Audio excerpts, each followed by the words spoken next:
Everybody has a problem with crown molding, but this is a nice simple detail, quarter round detail. I like this detail with this trim that you have around your doors. It's nice and simple. I'll be more than happy to help you with this. But to get started, I want to run a straight line around the room to set our crown molding to. I'm going to mark each corner using a scrap piece of crown molding, holding it at the right orientation. I then connect the lines together using a white chalk line because the white chalk will remove easy. Right there. Okay, here goes. We're going to start installing the crown molding on the front wall. Now it's going to require 2 pieces of crown molding. So what I want to do is I actually want to put a scarf joint or a miter joint in the middle. So I'm going to take my first piece and I'm going to put it in the corner, just holding it tight. I've marked a position where our stud is in the wall, and I'm just going to put a mark about where my center of my stud is. I'm going to miter this first piece. Okay, this is the saw that I'm going to use to make all of the cuts in the room.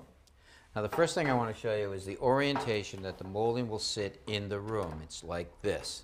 This being the wall, this being the ceiling. But I don't want to cut it holding it in this orientation. What I want to do is I want to flip it over like this, put it on the saw. Now when I hold it against the saw, this is the ceiling and this is the wall. Now why do you do it this way? Well, because now I have more points of contact and I can actually hold it better, so it's safer.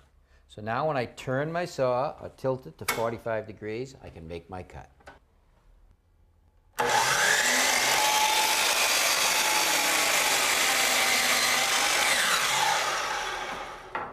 All right, now we're ready to put our first piece up, and I'm actually going to nail it to the wall.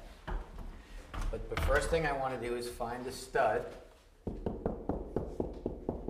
right there. So I'm going to take the molding, put it tight into the corner. Now I want to take the bottom of the molding and put it on our white line,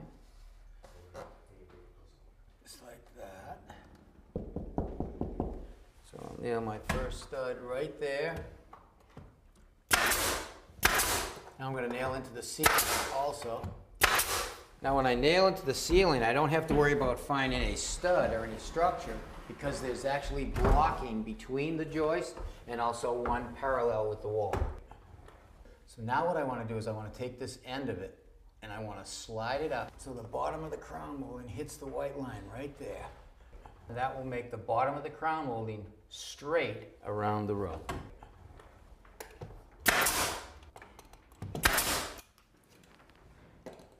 We use an 18 gauge finish nailer with a 2-inch nail.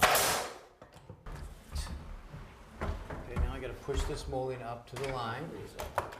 Right there. Now I'm going to nail it.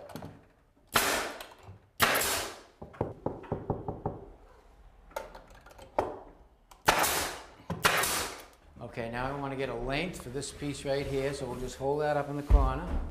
I'll push it to you, and I'm going to get a length right there.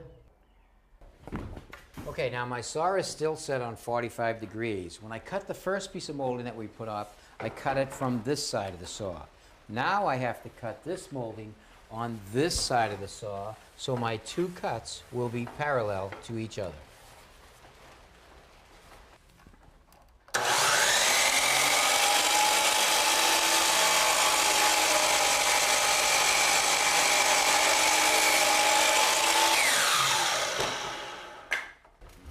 Dry fit it.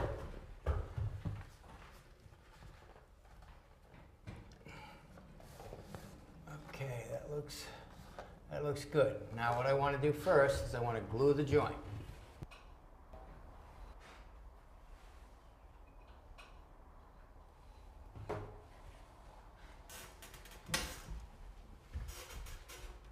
Push it right up.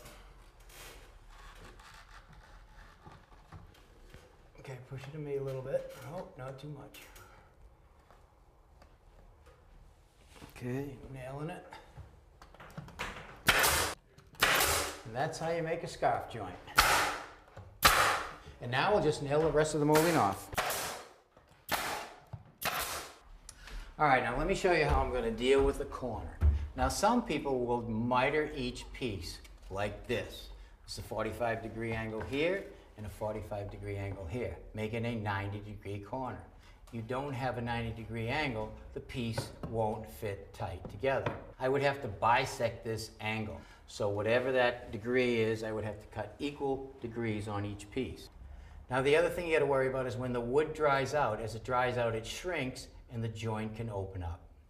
To lessen that problem, what I like to do is do a butt cut in the corner, as we did, and a miter on the next piece. Now if you see when I put it up, it won't fit tight. So what I have to do is remove all of this material in the back down to the painted edge.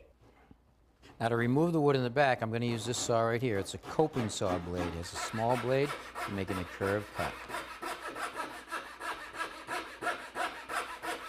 Just going to follow the leading edge on the paint.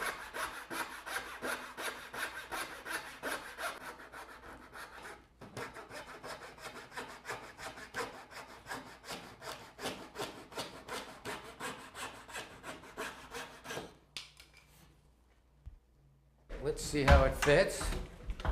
Try it right up there like that. Now just hold that on up there, Patrick. Don't push it up tight. Just let me position it. All right, now put it right into the corner like that. Now that fits pretty good. Okay, so now before I fasten it into place, I'm going to put some caulking in behind here. What's the caulk for? Well, it's going to fill any imperfections in that cut. So we'll have a nice tight corner. Now I'm going to tack it in place.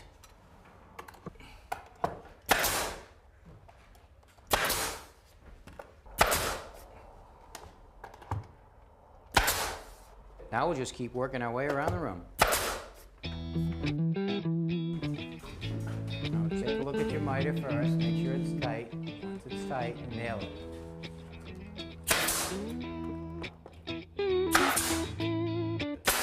Perfect. You're good already. See that?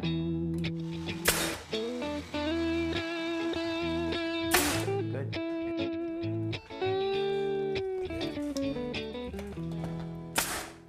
All right, now I need to cut an outside corner for the piece that's going to go over the brick. And to do that, I'm going to set my saw on a 45-degree angle. I'm going to, here's my length right there.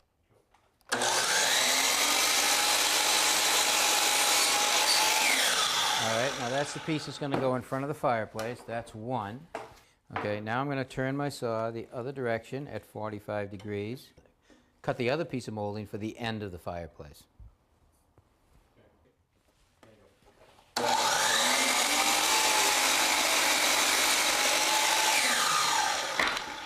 I'm going to pre-assemble the two pieces down here, and then I'm going to install it as one.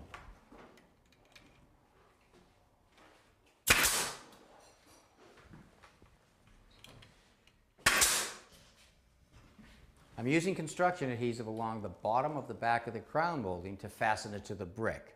Then I'll nail it to the ceiling.